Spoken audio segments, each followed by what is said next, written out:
عالم صاحب لکھتے ہیں کہ نکاح کے یعنی شادی کے موقع پر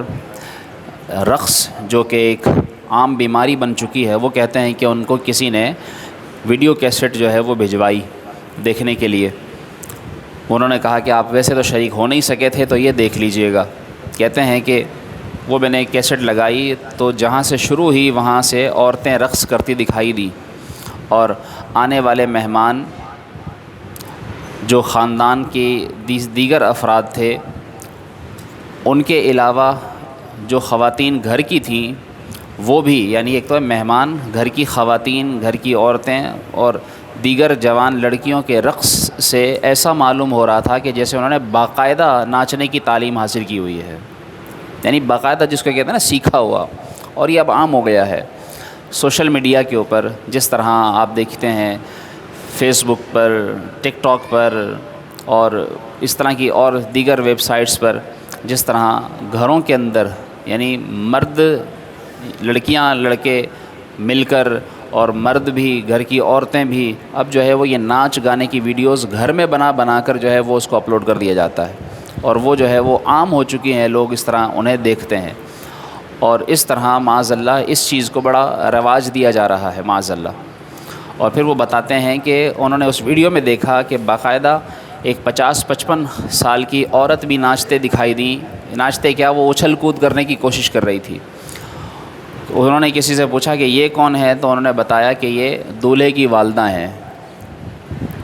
تو وہ کہتے ہیں کہ میں نے پڑھا انا للہ و انا الیہ راجعون، بڑھاپے میں بھی ناچنے کا شوق، اور ان کو اگر کہا جائے کہ بھائی یہ کیا، دولہے کی ماں ناچ رہی ہے، تو وہ کہہ لگے بھائی شادی بیاہ میں یہ نہیں کریں گے تو اور کون کرے گا معاذ اللہ۔ اور کہتے ہیں کہ اگر شادی بیاہ کے موقع پر بھی عورت کو اتنی آزادی نہیں ملے گی، گھر کی خواتین کو اتنا بھی کرنے کا حق نہیں ہے کیا؟ پھر وہ کہتے ہیں کہ ایک منظر اس ویڈیو میں یہ بھی دیکھا کہ شامیانے لگا کر گھر کے باہر اور باقاعدہ خواتین نے رقص کیا، جسے ساری گلی محلے کے لڑکے چھتوں پر چڑھ کر جو ہے وہ اس کو دیکھ رہے ہیں۔ تو وہ کہتے ہیں کہ کیا یہ ہے اسلامی شادی، یا یہ ہے مسلمانی کہ اپنی جوان بچیوں کو سڑکوں پر نچایا جائے اور شادی بیاہ کے موقع پر اسلام کے پردہ اور حجاب کے ساتھ ساتھ دیگر تمام آداب کی دھجیاں اڑا دی جائیں؟ پھر ہوا کیا، جو آج کل ہو رہا ہے نا، گھر جو برباد ہو رہے ہیں، اس کی بھی وجہ بھی سنیے۔ وہ کہتے ہیں کہ کچھ ہی دنوں کے بعد پھر وہی جس لڑکے کی شادی ہوئی تھی، وہی جو ماں جو اس ویڈیو کیسٹ میں ناچتے دکھائی دے رہی تھی، وہ آئیں ان عالم صاحب کے پاس، اور بڑی افسردہ چہرے پر پریشانی۔ وہ کہتے ہیں میں نے ان سے پوچھا بھائی کیا بات ہے؟ وہ کہتی ہیں عالم صاحب وہ میں اس لیے آئی ہوں کہ میری دلہن کے اوپر جو ہے، جو یعنی گھر میں بیاہ کرائی تھی نئی دلہن، اس کے اوپر شاید کوئی آسیب آ گیا ہے، اس کو دورے پڑ رہے ہیں اور بیٹا الگ پریشان ہے۔ وہ کہتے ہیں میں نے پوچھا بیٹے کو کیا ہوا؟ تو کہتی ہیں کہ بیٹا تو ایسے ہو گیا کہ جیسے اس کی ابھی شادی ہی نہیں ہوئی، ہم نے تو ہزاروں لاکھوں روپے یوں ہی برباد کیے۔ اور یہ کہہ کر وہ خاتون رونے لگی۔ تو وہ کہتے ہیں کہ میں نے کہا اس میں رونے کی کیا بات ہے، ایک اور تقریب کر لو رقص کی، اور ایک اور اس طرح ایک دفعہ اور شادی کر کے دیکھ لو، کیا پتہ تمہارے یہ سارے درد دور ہو جائیں، آسیب بھی نہیں رہے گا اور دورے بھی ختم ہو جائیں گے اور دولہا کی بھی شادی ہو جائے گی۔ پھر وہ عورت جو ہے وہ ناراض ہو کر کہنے لگی بس آپ کو تو موقع چاہیے کہ اب شادی بیاہ پر کیا بچوں کو ذرا سا ناچ لینے سے بھی کیا منع کر دیں، کہ ناچ لیے تو کیا کوئی کفر ہو گیا؟ یہ ان کے الفاظ۔ شادیوں میں تو اتنا ہوتا ہی ہے، اگر اتنا بھی نہ کریں تو دوسرے خاندان کی عورتیں ادھر ادھر کیا کہیں گی کہ یہ کوئی شادی ہو رہی ہے، کہ ان کو ذرا سی بھی خوشی نہیں ہے معاذ اللہ۔ اور آج آپ دیکھیے کس طرح جو ہے وہ گھر اجڑ رہے ہیں، نئے شادی شدہ گھر جن کے اندر ابھی نئی شادیاں ہوتی ہیں، تھوڑے دن نہیں گزرتے جھگڑے شروع ہو جاتے ہیں، تھوڑے دن نہیں گزرتے طلاق ہو جاتی ہے، تھوڑے دن نہیں گزرتے جو ہے وہ گھر میں لڑائیاں شروع ہو جاتی ہیں، اور ایسے دنگے فساد ہوتے ہیں کہ محلے والے پریشان ہو جاتے ہیں۔ تو اس میں ایک نحوست، ممکن ہے کوئی اور وجہ بھی ہوتی ہو، لیکن ایک نحوست یہ بھی ہوتی ہے کہ اس شادی میں، یعنی اور دور نہ جائیں، میں کسی اور کو نہیں، میں آپ کو اپنے خاندان کی بات بتاؤں، یقین جانیے کہ ہمارے خاندان میں ایک لڑکے کی شادی کی گئی بڑے دھوم دھام سے، شاید وہ سب سے مہنگی شادی، اور اس کے بعد بس 2-3 مہینے ہی گزرے تھے، اور 2-3 مہینے کے بعد پھر لڑکی اپنے گھر اور لڑکا الگ پریشان، پورا گھر برباد ہو کر رہ گیا، اور اس وجہ سے ان کا پورا خاندان یعنی گھر پورا ایسا بدنام ہوا کہ اس لڑکے کی شادی تو ہونے کے بعد جو وہ برباد ہوا جو ہوا، اس کی جو دوسری دیگر بہنیں ان کے بھی رشتے آنے بند ہو گئے، اور وہ اب رشتے سے بیٹھی ہوئی ہیں۔ کیونکہ خاندان میں مشہور ہو جاتا ہے کہ اس گھر میں تو لڑائیاں ہوتی ہیں۔ تو اس طرح آپ دیکھیے کہ ایک بندے کا قصور کتنے لوگوں کو لے کر ڈوبتا ہے،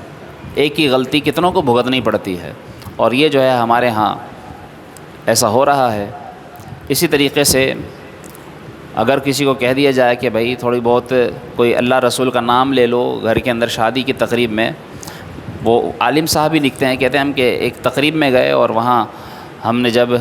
ایک قاری صاحب سے شروع میں تلاوت کروا دی اور ایک نعت پڑھوا دی، تو وہاں کے جو لوگ تھے مہمان آئے وہ کھڑے ہو گئے، وہ کہنے لگے کہ ہم کوئی شادی پہ آئے ہیں یا کسی جنازے پہ آئے ہوئے ہیں کہ آپ جو ہے وہ نعتیں پڑھوا رہے ہیں۔ یعنی آپ دیکھیے کہ یہ تاثر گویا معاشرے میں عام ہو گیا ہے کہ جو ہے وہ خوشی کے موقع پر اللہ رسول کا نام ہی نہیں لیا جانا چاہیے، بلکہ یہ اللہ رسول کا نام تو جو ہے وہ کسی موت میت کے موقع پر ہوتا ہے، معاذ اللہ۔ یہ لوگوں میں تاثر آ گیا ہے، حالانکہ لوگوں کی یہ سوچ ہرگز نہیں ہونی چاہیے۔ تو اب ہمیں اس معاملے میں بھی دیکھنا چاہیے، یعنی مہندی کی رسم سے میں دیکھیے اس میں ناچ گانا ہوگا، بارات چلی جائے اس میں دیکھیے یعنی دولہے کے دوست بھی ناچیں گے، اس کے خاندان کی عورتیں بھی ناچیں گی معاذ اللہ۔ اسی طرح دلہن کے گھر میں بھی جو ہے وہ ناچ گانا ہوگا، اور ہر تقریب میں اول تو یہ مہندی مائیوں اور اسی طریقے سے یہ ابٹن وغیرہ لگایا جاتا ہے۔ یہ یاد رکھیے کہ اس کے اگر کہیں اسلامی اعتبار سے کوئی اس پر کوئی احکام نہ ہوں، یعنی شرعاً اگر ناجائز نہ ہونے کی وجہ یہ ہو سکتی ہے کہ وہ آداب کے ساتھ ایسا کیا جائے۔ مثال کے طور پر مائیوں میں جو دیگر رسمیں شروع ہو چکی ہیں، مائیوں میں کیا ہوگا کہ جی وہ بھنگڑا ڈالیں گے معاذ اللہ، پیلے سوٹ پہنیں گے سارے لڑکے لڑکیاں جو ہے وہ ڈانس کریں گے، تو یہ ناجائز طریقہ ہے۔ ابٹن چونکہ وہ لڑکی کو خوبصورت کرنے کے لیے، صاف ستھرا کرنے کے لیے لگایا جاتا ہے، تو وہ اس کے محرم رشتہ دار یعنی اس کی اپنی سہیلیاں یا لڑکی کی بہنیں یا اس کی ماں یا اس کی خالہ پھپھی وغیرہ وہ یہ کام کریں۔ اور معاذ اللہ یہ ہوتا ہے کہ لڑکی کو ابٹن لگاتے ہوئے بسا اوقات گھر کے مرد بھی حصہ لیتے ہیں، اسی طرح لڑکے کو بھی ابٹن لگانے میں گھر کی عورتیں جو نامحرم ہوتی ہیں، ماں بہنوں کے علاوہ اس کی چچا کی بیٹیاں، ماموں کی بیٹیاں، خالہ پھپھی کی بیٹیاں، وہ اس میں شرکت کرتی ہیں۔ یہ ناجائز اور حرام ہے۔ اور پھر اس میں ناچ گانا، پھر اس میں جو ہے وہ باقاعدہ کھانے کا بڑا اہتمام کرنا، جو اچھا خاصا ایک خرچہ ہوتا ہے، اور وہ کھانا بھی پھر آپ دیکھتے ہیں کہ کس طرح ایک وقت آتا ہے یعنی ہوتا ہے کہ وہ کھانا ضائع بھی ہوتا ہے بسا اوقات۔ تو اس طرح یہ ناچنے کی رسم اسے بھی ختم کیا جانا چاہیے۔ ہمارے معاشرے میں یہ بھی بڑی غلط رسم عام ہو رہی ہے، اور اس میں لوگ جو ہے وہ بڑھتے جا رہے ہیں۔ اسی طرح منگنی میں، پھر مائیوں میں، پھر مہندی میں آپ دیکھ لیجئے، مہندی کا پروگرام، مائیوں مہندی کا پروگرام اب ساتھ کیا جانے لگا ہے، تو اس میں بھی باقاعدہ یعنی چونکہ ایک شخص نے نکاح پڑھوانے کے لیے کسی جگہ بلایا، تو وہاں پر جو ہے جا کر معلوم ہوا کہ وہ مہندی مائیوں کا پروگرام ہے، اور اس مہندی مائیوں کے پروگرام میں نکاح رکھوایا گیا ہے۔ وہ نکاح تو رکھوا دیا، نکاح ہو گیا، نکاح کے بعد اب ہم جانے کے لیے اس کے ساتھ کھڑے ہیں کہ اب ہمیں کب وہ گھر چھوڑیں، پتہ چلا کہ یہ بھی فنکشن ہوگا، اور اس میں معاذ اللہ 1-1.5-2 گھنٹے تک انہوں نے جو ہے وہ باقاعدہ گانوں کے اوپر ناچ کیا، گھر کی عورتوں نے، گھر کی لڑکیوں نے، اور آئے ہوئے مہمان جو سارے باہر سے تھے، تقریباً گھر کے چند افراد، دیگر سارے مہمان باہر سے آئے ہوئے، اور کوئی پردے کا انتظام نہیں، اور کسی کو اس وقت شرم نہیں آتی کہ ان کی اپنی بہن بیٹیاں دوسرے مردوں کے سامنے ناچ رہی ہیں، اور اس وقت جو ہے وہ کسی کو ذرا سی بھی شرم نہیں آتی۔ تو یہ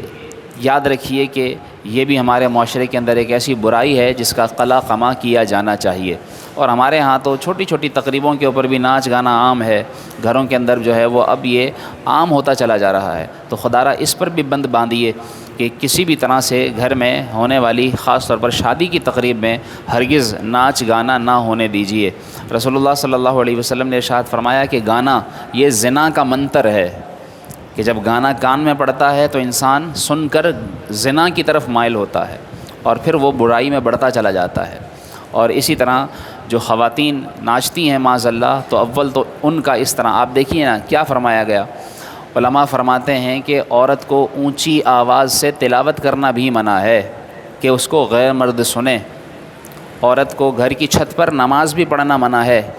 اس طرح کھلے عام کہ کھلے آسمان کے نیچے، کیونکہ وہاں یہ اندیشہ ہے کہ کسی غیر کی نظر پڑ جائے گی۔ تو عورت کو کمرے میں نماز پڑھنے کا حکم ہے، الا یہ کہ کوئی مجبوری ہو تو اسے نماز پڑھتے ہوئے سمٹ کر زمین کے ساتھ لگ کر سجدہ کرنے کا حکم ہے کہ اس کے اعضاء ظاہر نہ ہوں۔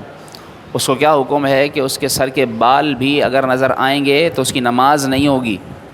آپ دیکھتے ہیں کتنی باریکی ہے۔ عورت کو عورت کیوں کہا جاتا ہے؟ عورت کا مطلب ہے چھپانے کی چیز، لفظ عورت کا مطلب ہی یہی ہے، چھپانے کی چیز، اور وہ اسے بجائے چھپانے کے سر عام سب کے سامنے کھڑے ہو کر ناچے اور پھر اس کی ویڈیوز بنا کر اس کو وائرل کیا جائے۔ یعنی جس نے نہیں بھی دیکھا، جو نہیں دیکھ پایا وہ یوں دیکھ لے معاذ اللہ، اور اس طرح جو ہے وہ باقاعدہ داد وصول کی جاتی ہے اور اس طرح باقاعدہ مقابلے ہوتے ہیں معاذ اللہ۔ تو یہ کتنی بے شرمی کی بات ہے، تو اس پر ہمیں خود غور کرنا چاہیے۔ رسول اللہ صلی اللہ علیہ وسلم نے فرمایا، روایتوں کا خلاصہ یہ ملتا ہے کسی بزرگ کا قول غالباً، کہ عورتوں کو سورہ یوسف کی تعلیم تفصیل یعنی اس کی تفسیر نہ پڑھائی جائے۔ کیوں؟ کیونکہ اس میں ایک عورت کے مکر زلیخا کا ذکر ہے کہ وہ اسے پڑھیں گی، اور فرمایا گیا کہ عورت نازک شیشیاں ہیں، یہ ہلکی سی ٹھیس سے ٹوٹ جائیں گی، یعنی یہ بگڑنے میں ان کے دیر نہیں لگتی۔ ان کو ذرا سی بھی کوئی ایسی بات معلوم ہوئی تو خواتین اس میں برائی کی طرف زیادہ جلدی بڑھ جائیں گی۔ تو فرمایا گیا سورہ یوسف کی بھی انہیں تفسیر نہ پڑھاؤ، ہاں فرمایا گیا انہیں سورہ نور کی تعلیم دو کہ اس میں انہیں آداب سکھائے گئے ہیں۔ تو جن خواتین کو اتنا احتیاط سے رہنے کا حکم دیا گیا ہو اور وہ جو ہے وہ ناچنے کے لیے کھڑی ہو جائیں، اور گھر کے افراد کو بھی معلوم ہو کہ یہ ہو رہا ہے ان کی آنکھوں کے سامنے، اور وہ اس کو منع بھی نہ کریں، وہ اسے کوشش ہی نہ کریں روکنے کی، تو مجھے بتائیے کہ پھر انسان یہ کہے کہ جی برکت نہیں ہو رہی، لڑائیاں ہو رہی ہیں اور بڑا نقصان ہو رہا ہے، گھر کے اندر بے برکتی ہو رہی ہے، تو پھر کسی اور کا قصور نہیں، یہ ہمارا اپنا قصور ہے۔ اس لیے اس بات کو خاص طور پر مد نظر رکھیے کہ اپنے گھر کے اندر ناچ گانے پر پابندی لگائیے کسی بھی طرح، کیونکہ دیکھیے یاد رکھیے کہ نکاح یہ سنت ہے، شادی کرنا ایک اچھا کام ہے، لیکن اس اچھے کام کو ناجائز کاموں کی نظر نہ کر دیا جائے کہ جس سے اس کی نحوست ناجائز کاموں کی اس جائز کام میں آ جائے، اور اس کو روکنا یہ ہمارے بس میں ہے، تو ہم روکنا چاہیں تو روک بھی سکتے ہیں، تو روکیے اسے، برائی کو جتنا ہو سکے روکنے کی کوشش کیجیے۔ جب روکیں گے تو کچھ تو روکے گی، کسی کو تو کچھ شرم تو آئے گی، ورنہ یاد رکھیے کہ ایک وقت آئے گا کہ یہ چیز آپ کے اپنے گھر سے شروع ہوگی اور بڑھتے بڑھتے جب تک جاری رہے گی اس کا آپ کو تو یقیناً وبال ملے گا۔ اللہ کریم ہم سب کو ناچ گانے سے محفوظ رکھے اور ہمیں اس برائی سے بھی خود رکنے، دوسروں کو روکنے کی کوشش کرنے کی توفیق عطا فرمائے، آمین۔